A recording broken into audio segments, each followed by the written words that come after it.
our overall, the rate of our new listings is starting to slow down a little bit.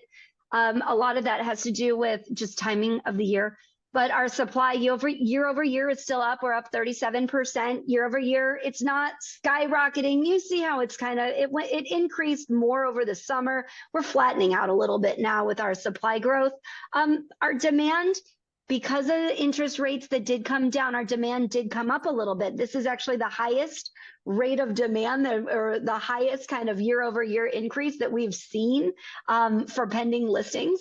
So that's always a good thing. We like it when we see our listings, increase or our pendings increase, where this kind of the rate, now not the number, but it's that percentage point of that increase year over year. That's our biggest one so far.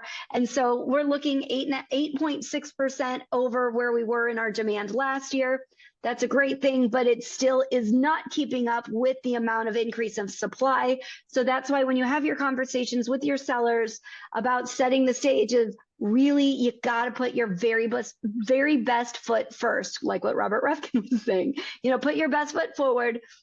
Make your listing as desirable as possible. There are buyers out there, just not a ton of them. So you want to make sure that you're the one that they notice.